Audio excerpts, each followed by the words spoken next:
Good afternoon. My name is Don Zavis. I'm a national sales trainer and sales coach. I do keynote speaking throughout the country on revenue development topics, and I'd like to thank you for joining us for this installation of Sales Triage.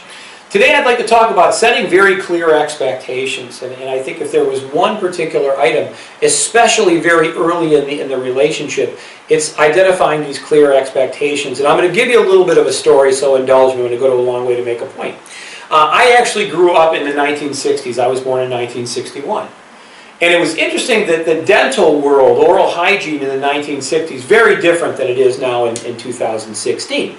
Because at that time when I would go, to the point where I can remember 4 or 5, it was interesting because the dental world was very medical, very kind of hygienic, but very sterile in its environment. When you went into the offices, it was always white tile floor, white vinyl upholstery, white walls, picture of the scary clown. And what would end up happening is that would terrify a lot of people, right? They didn't know what to make of it. And then, of course, the nurse would come out and she would be 9 foot tall because when you're 5 years old, everyone seems much taller. And the nurse would take you down that long hallway and they would take you to the sign on the door that says operatory. And even at 5, I knew how to spell operatory. And I would go in and I would just be terrified. I would be shaking. I would be so scared. And the dentist would come over and he would have the x-rays and pop them into the machine, right? He'd look at them and he'd start talking to the nurse that was in the room, and he would walk over to me and say, "Open your mouth." And by that time, I was so terrified, I probably passed out the vast majority of the time. But it's interesting that the American Dental Association realized in the 1970s, however, that really didn't have to be like that. What they found is that you can make a much more profound but also much more pleasurable experience by doing a couple of things. So they changed around how the waiting room looks, and they made it much more comfortable and very less sterile, less medical looking, more like an average living room. But the real difference came into play because now they would explain to you what they were going to do. So for example, now here is my 10 or 12-year-old self, and they'd say, So Don, I hear you're here there for your normal 6-month checkup. Appreciate you coming in. Had a chance to take a look at your x-rays. And I noticed a very small cavity that you have, and I'd like to go ahead and take care of that now. So let me tell you what's going to happen.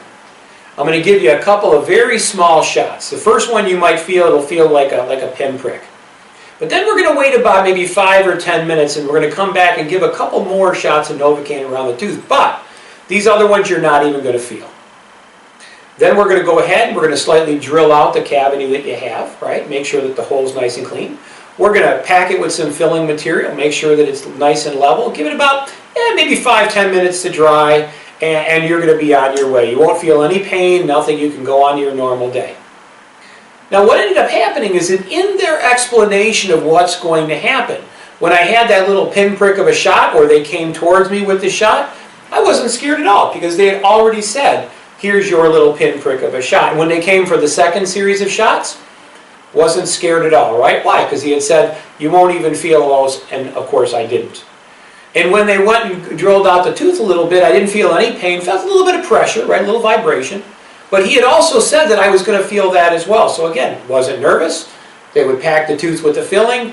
15-20 minutes later, I was on my way. Now I went a very long way to make a point. But setting a clear understanding of what's going to happen in your relationship really diminishes not only the defensive posture that your prospects and clients might have, but the fear that they may have. We do what we do every day, 5 times a day. They may do it once every so often. So I want you to share with your clients what a relationship with you looks like. So if I'm working with somebody, I'd say, "Listen, Mr. Jones, you've never worked with a sales trainer or sales coach before," and I understand that. Most of the people I talk to haven't. So let me share with you what a process looks like. So at every step of the game, you'd be able to see. We're going to first meet informally, and during that meeting, I'm going to ask you a lot of questions. You're going to ask me a lot of questions.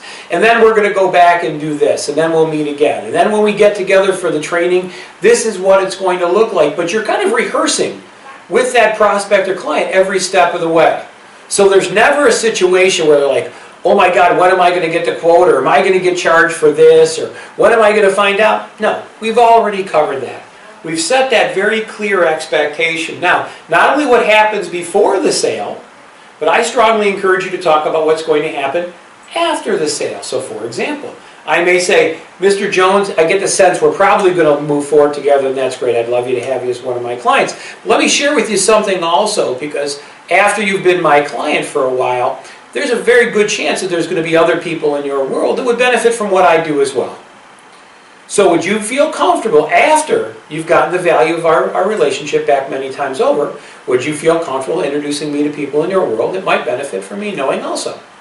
Now, out of role play, I am now, even before they've signed up with me, now we're talking about what it's going to look like for that person to give me referrals and introductions. But on the other side of them, what? Getting the value of our relationship back many times over. You can dispel all the fear and all the defensiveness out of a relationship purely by sharing with them what it is. It also has a second fold value. The second fold value is it doesn't waste time. So if you are going to meet with someone for one time and one time only, that's when your normal, whatever the industry that you're in, is closing on the phone before I ever would go out. I would say, and Mr. Jones, at the end of our hour or half hour or whatever time you've agreed, at the end of our hour, there's really one of two things we can do.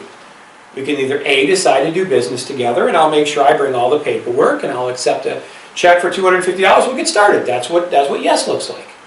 Or you know what, I'm not a fit for you, you're not a fit for me, and I'm going to say thank you very much for your time, goodbye.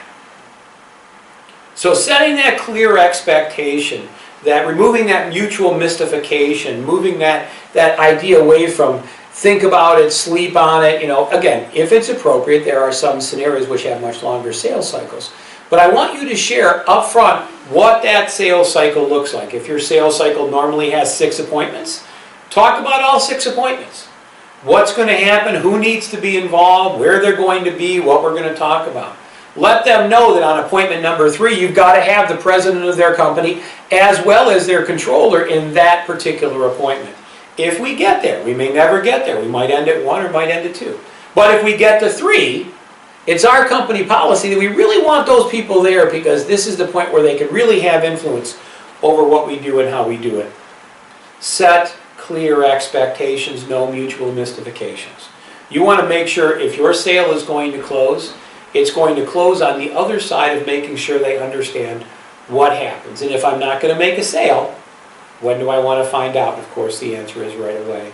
I'm Don Zavis, National Sales Trainer and Sales Coach. I do keynote speaking throughout the country on revenue development topics, and I wish you good selling.